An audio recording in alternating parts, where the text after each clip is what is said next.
Región Emprendedora cuenta con la colaboración y el auspicio de Mujeres Empresarias, Asociación Chilena de Emprendedores ASECH, G100,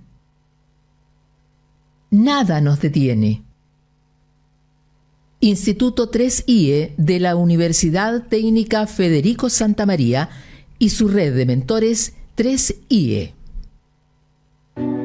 Siempre he soñado con que Arica sea una ciudad próspera, una ciudad pujante que brinde oportunidades para todos. Para ese emprendedor o emprendedora que sueña con transformar su idea en realidad. Para ese pequeño o mediano empresario que espera que esa realidad se transforme en una gran empresa. Con una ciudad que se desarrolle y crezca en el comercio, servicios, turismo e industrias. Pero también una ciudad que desarrolla innovaciones, que modifica las reglas del juego y que reinventa la forma de hacer las cosas. Una región empoderada que genera riqueza y crecimiento económico con personas que sientan pasión, entusiasmo y ese espíritu que necesitamos para darnos cuenta que ese camino está en nuestras manos. Soy Alexandro Bravo Bonino y te invito a compartir este espacio de aprendizaje en Región Emprendedora.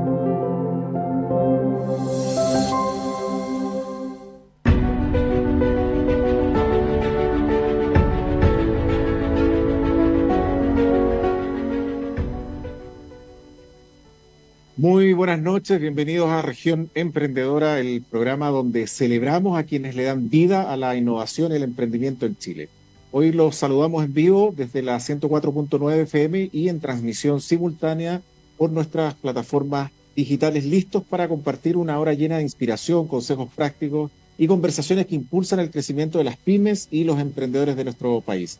En este espacio conectamos con grandes invitados que a través de sus experiencias nos muestran el camino para seguir avanzando en nuestros proyectos y sueños. Les invito a ponerse cómodos, ajustar el volumen y prepararse para esas preguntas que siempre nos ayudan a reflexionar y a crecer personal y profesionalmente. Hoy nos va a acompañar Alejandro Maureira, economista senior, especializado en valorizar empresas y asistir a startups para lograr un crecimiento acelerado, además de panelista habitual en nuestro programa que nos va a dar su reporte de economía para Chile en este primer trimestre y lo que va del año. Y para finalizar vamos a compartir con Andrés Castillo, gerente general del Instituto 3IE de la Universidad Técnica Federico Santa María, para conversar y conocer más sobre el programa de innovación abierta Tantay Atacama. Así que como siempre tenemos un gran programa para los emprendedores y las pymes de Chile. Compartan esta transmisión y disfruten el programa de hoy, que como siempre está lleno de aprendizaje. Agradecemos a nuestro auspiciador, Arthur & Bernard, el primer management center en Latinoamérica especializado en consultoría, asesoría y educación ejecutiva in company para empresas de Latinoamérica. Gracias a su respaldo y seguimos impulsando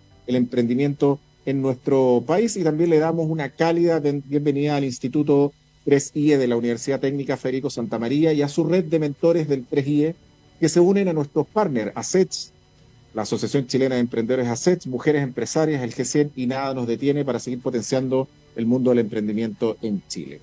Parto con una pregunta: ¿cómo debemos mirar la economía de nuestro país en este término, este primer trimestre y para lo que se viene del año? Para ponernos al día con el panorama económico nos acompaña nuevamente Alejandro Maureira, economista senior, especializado en valorizar empresas y acompañar en los procesos y los desafíos de aceleración de las startups.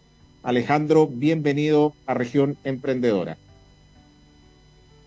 Hola Alexandro, hola a todos los emprendedores. Vamos a responder la pregunta: ¿cómo está la economía? Primero que nada, hagamos una pequeña recapitulación de cómo terminamos el año. El año pasado, cuando cerramos el año, comentamos que este año las expectativas económicas eran mucho mejores de lo que habían sido para el 2024. Y hay varias razones de ellas. Entre ellas, bueno, viene todo este cambio político, hay, digamos, una nueva elección, y eso hace que también que todo este incertidumbres que estaban generando algunas reformas se vayan disipando y se generen, digamos, nuevos vientos de cambio. Hoy día el IMASEC dijo, de hecho, algo completamente contrario, porque el IMASEC fue de menos 0,1% al IMASEC de febrero, lo cual hace ver que la economía eventualmente no estaría creciendo, etcétera, etcétera. No obstante, vale la pena decir que esto es, en nuestro crecimiento económico para este año, básicamente casi como un bache, vamos a decir. Es una piedra que nos tocó saltar, y esto tiene que ver casi exclusivamente con el apagón. ¿Qué quiere decir esto? Que la economía para este año seguimos con estas expectativas económicas de un crecimiento entre el 2 y el 2,5%. No obstante, durante el mes de febrero, debido al apagón, digamos, que se detuvo la minería, toda la manufactura, etcétera, etcétera, incidió, y el IMASEC de este mes, el último que se dio a conocer hoy día, fue inusual, menos 0,1%, con respecto al mes anterior, menos 0,5%, y en los últimos 12 meses, y ahí viene la buena noticia, 1,3%. Aquí vale la pena mencionar que fue también lo que decíamos cuando estábamos terminando el año, que las expectativas económicas nos hacen que hoy día nos estemos comparando con el año pasado, o sea, con el año pasado, que no fue muy bueno. Entonces este año debiera ser definitivamente mejor, y todas las cifras, porque quiero dar cierto optimismo, vamos a cambiar un poco la mano y dar optimismo para este año. Dentro del IMASEC, cuando uno revisa toda la estructura de él, hay una cifra que sí me gustó, que tiene que ver con el consumo. El consumo se expandió un 2,3% en la medición del IMASEC, y esto es una buena noticia especialmente para los emprendedores, porque muchos de nuestros productos van al mundo del consumo. Y este consumo tiene que ver en parte con el crecimiento de Argentina. El crecimiento de Argentina ha ayudado a que eventualmente tengamos más turistas en Chile, o sea, el turismo aumentó. Sin ir más lejos, en el turismo tuvimos una cifra récord, 5 millones de visitantes estuvimos durante el 2024, y esto tiene que ver con la reactivación argentina. ¿Qué nos deja esto, digamos, como enseñanza para lo que viene del año? Que en todos aquellos fines de semana largos, especialmente para Argentina, vamos a tener, digamos, la oportunidad de crecer por el lado del consumo, y los emprendedores debieran estar atentos a ello. O sea, tenemos una relación entre consumo y turismo que está haciendo que eventualmente las perspectivas económicas, las expectativas económicas sean mucho mejores. Con todo esto, ¿qué está pasando? Para este año el Producto Interno Bruto debiera crecer cerca de un 2%, lo vamos a dejar condicionado, eso sí, a qué es lo que haga Trump. Voy a hablar de eso más adelante, pero por mientras sí les voy a contar lo siguiente.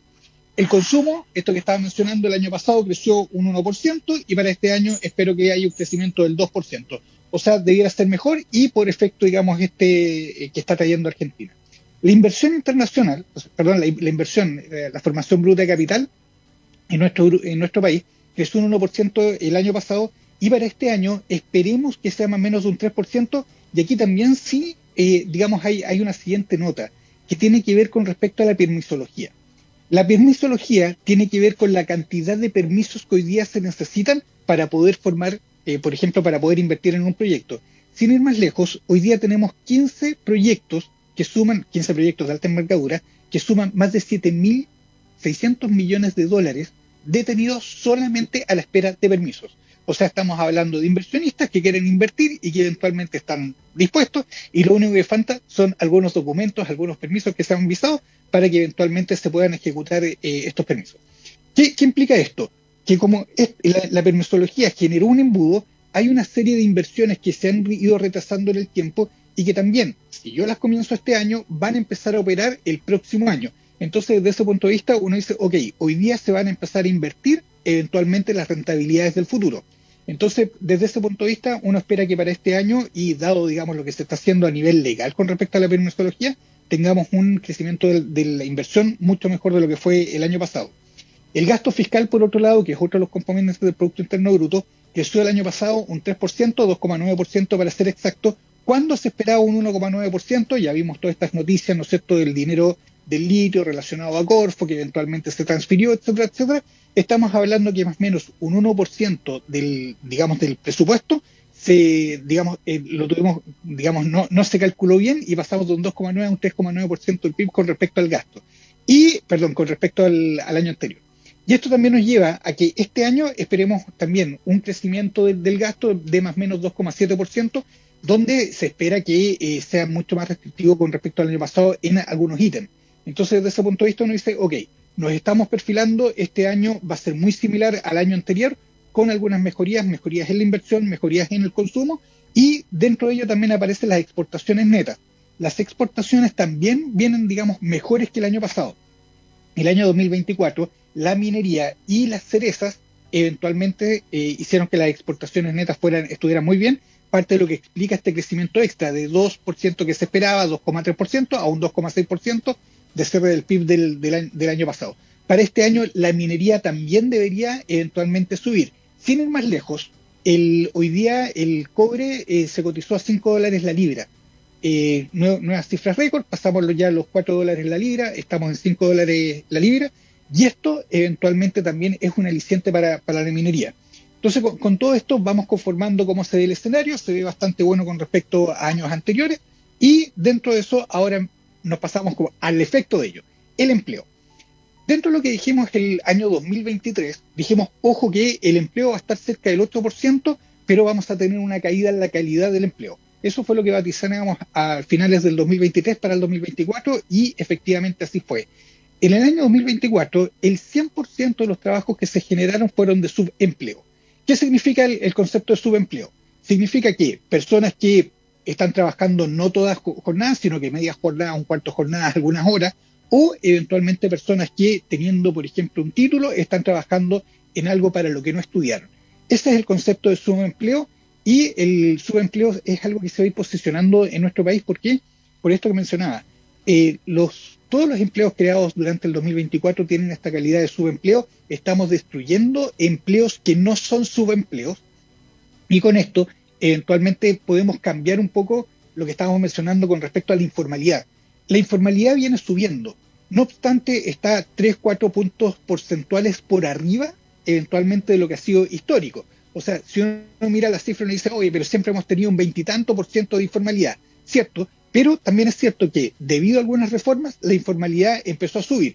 Esta informalidad ha llegado al 29%, pero tuvo un retroceso durante los últimos meses, lo cual es bastante bueno. No obstante, parece que estamos creando, digamos, este concepto de más que informalidad, de subempleo, que al final termina redundando en la economía propiamente tal, en la estructura económica. Entonces, con todo esto ya empezamos a tener un panorama. Para este año, la buena noticia viene por el lado del consumo. El consumo está relacionado al tema del turismo, y esto está relacionado principalmente a Argentina. Por otro lado, está el mundo de la minería, que va a ir creciendo, $5 la libra el cobre, está bastante bien, y eventualmente, digamos, esto va a llevar que, digamos, la economía tenga un mayor crecimiento de lo que estábamos esperando. Dentro de eso, esto va generando eventualmente también algunos efectos que tienen que ver con la inflación. Ahora, la inflación se tornó nuevamente un problema que esperemos que sea transitorio. La inflación venía bajando, recordemos que a partir de los retiros logramos máximos de inflación, esta eventualmente venía cayendo, y eventualmente por el reajuste de las tarifas eléctricas la inflación volvió a subir. Sin ir más lejos, cerramos el año pasado con un 4,5% de inflación, 1,5 puntos porcentuales por arriba de la meta del Banco Central, lo que se determina que es sano para la economía. Hay un punto que es sano para la economía cuando los precios están creciendo. Yo como oferente tengo eventualmente incentivos para ofrecer aún más. Si veo que los precios están subiendo, digo, bueno, entonces produzco más porque eventualmente voy a ganar más. Entonces, por ende, cierto grado de inflación siempre se ha considerado bueno. Para nuestro país, un 3% de inflación anual se considera una inflación sana. El problema está que estamos por sobre eso, estamos en un 4,5%, y para este año se espera que sea un 3,8%. No obstante, ya para el 2026 se espera, digamos, que esta se normaliza al 3%. O sea, en otras palabras, que este concepto de la inflación está siendo algo que es completamente focalizado, que eventualmente va a pasar. Esto nos va a llevar a lo siguiente. Si yo tengo este crecimiento, el crecimiento que tenemos no está generando un problema de inflación, pero sí eventualmente el ajuste de las tarifas, y esto hace que, si bien vamos a tener una inflación del 3,8%, la tasa de política monetaria no baje tan fuerte como queríamos. Nosotros estábamos esperando que la tasa de política monetaria, de hecho yo para el 2023, digamos para el 2024 estábamos esperando que bajara mucho más, hoy día está en 5%, estábamos esperando que baje más y eso no va a suceder aún. Y la razón de ello tiene que ver con este concepto de la inflación y el concepto de las tarifas. Entonces para este año yo espero que la tasa política monetaria eventualmente baje un 4,5%. Y aquí también viene algo que es importante tener en cuenta. No vamos a volver a tener tasas de política monetaria cercanas al 0,5, 1%, 1,5%. Después de la crisis subprime, las tasas de interés de política monetaria bajaron tanto que estuvieron en un rango cero, un rango técnicamente cero. ¿Qué implicaba esto? Que el dinero que se prestan entre los bancos estaba más o menos a cero, se estaban transfiriendo dinero entre ellos sin mayores costos. No obstante, el Banco Central había quedado sin política monetaria, sin capacidad para manejar la economía y los vaivenes de la inflación. Viene el concepto de los retiros, se aumenta la tasa de política monetaria, la cual ha ido bajando en la medida que la inflación también va bajando. Pero lo más probable es que la tasa política monetaria llegue a un 3% y se mantenga en ese barrio para que el Banco Central se quede con poder para poder ejercer la política monetaria. Entonces, desde ese punto de vista, ojo con los créditos de consumo. Eventualmente los créditos de consumo van a seguir bajando a través del año, los créditos hipotecarios también, para financiar también el capital de trabajo, etcétera, etcétera. No obstante, no vamos a llegar a niveles que habían, digamos, antes de la pandemia. Vamos a estar con niveles bastante altos de crédito, así que para acostumbrarnos a ese nuevo escenario. Todo esto nos lleva a hablar del dólar. El dólar, dijimos el año pasado, cuando estábamos cerrando el año, dijimos, el dólar iba a llegar a los 1.000 pesos. Yo me acuerdo que había comentado, dije, el dólar va a llegar a los 1.000 pesos, pero lo más probable es que tienda a bajar, porque en los meses de enero y febrero, producto de la temporada de la fruta, las exportaciones generan, digamos, una ola de dólares al país, y eso implica que el dólar tiende a bajar siempre en enero y febrero, y veíamos en enero y febrero el dólar llegando a los 980.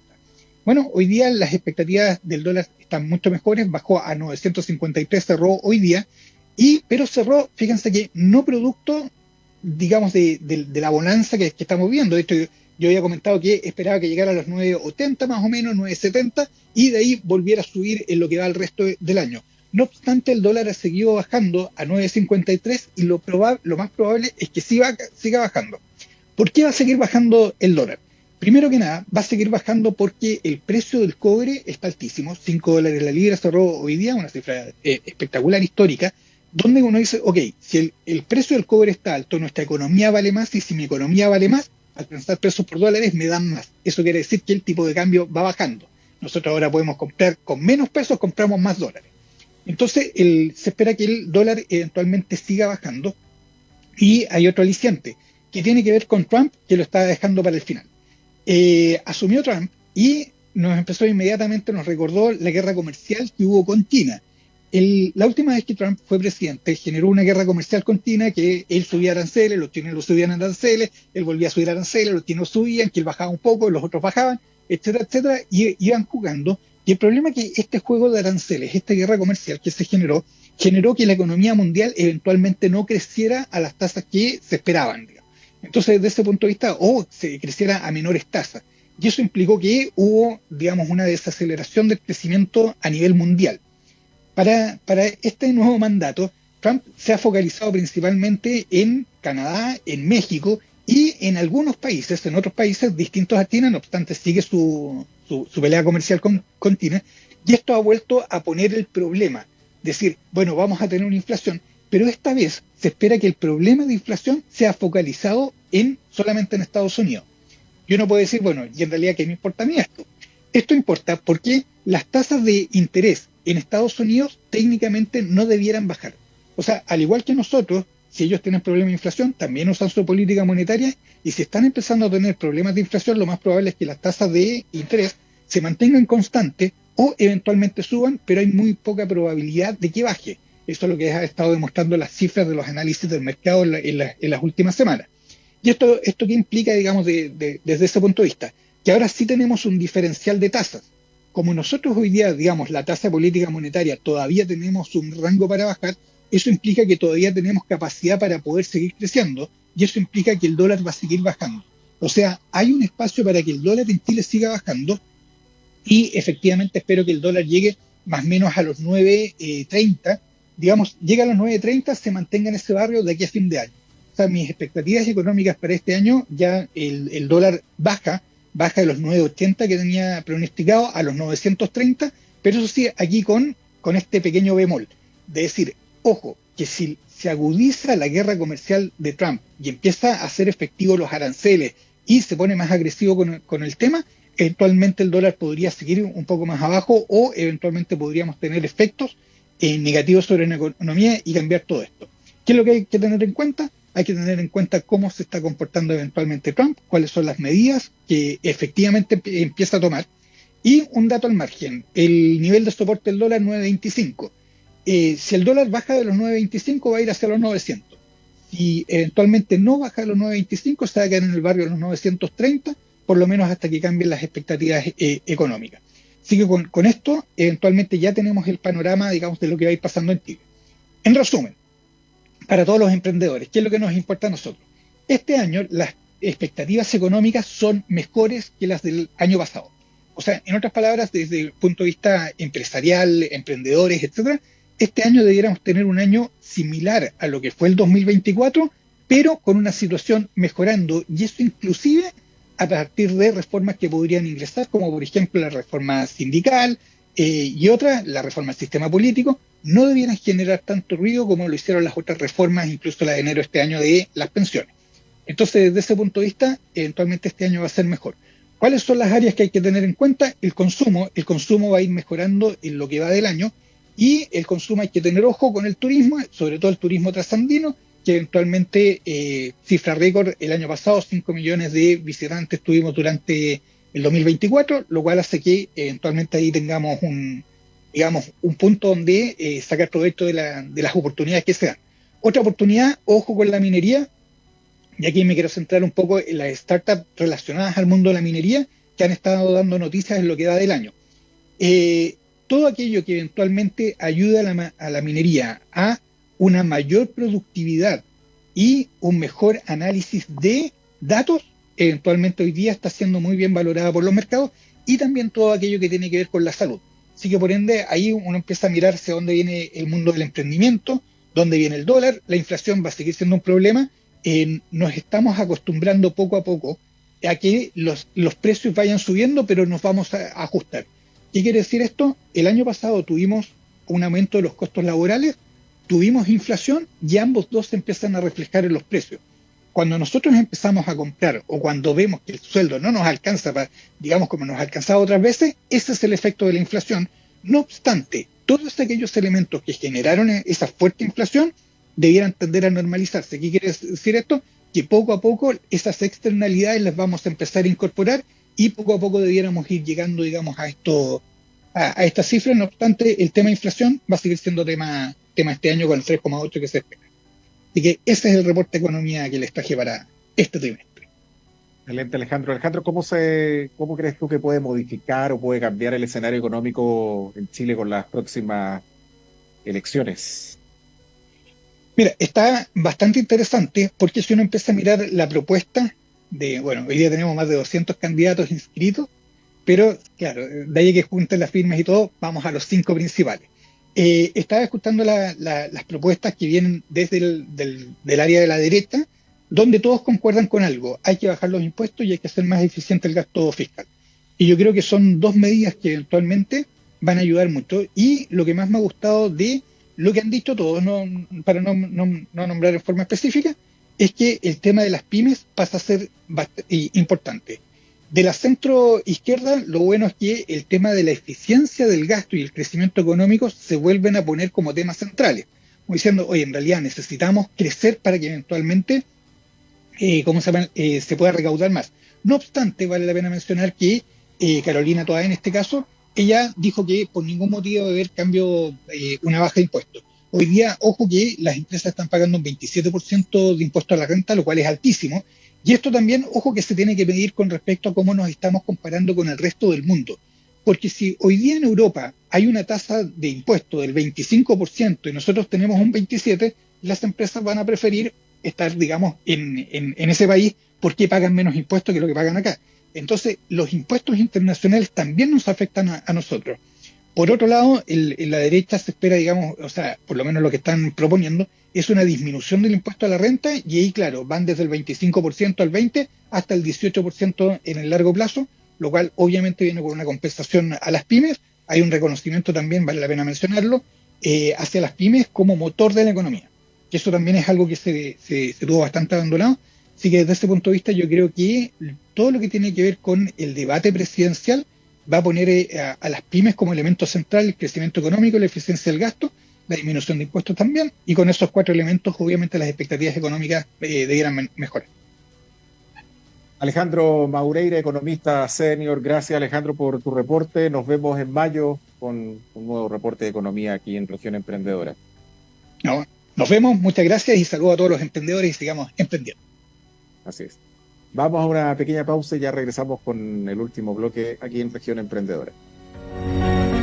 ¿Sabías que tu cuerpo necesita tomar a lo menos 2 litros de agua diariamente?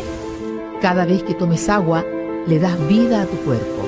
Para comenzar o terminar el día, para cada una de las actividades que debes emprender, no da lo mismo qué agua tomes. Agua Fuente de Vida logra un proceso que permite alcanzar altos estándares de purificación y pH. Agua Fuente de Vida, rica, pura y saludable. Pídela al 582 49 65 58.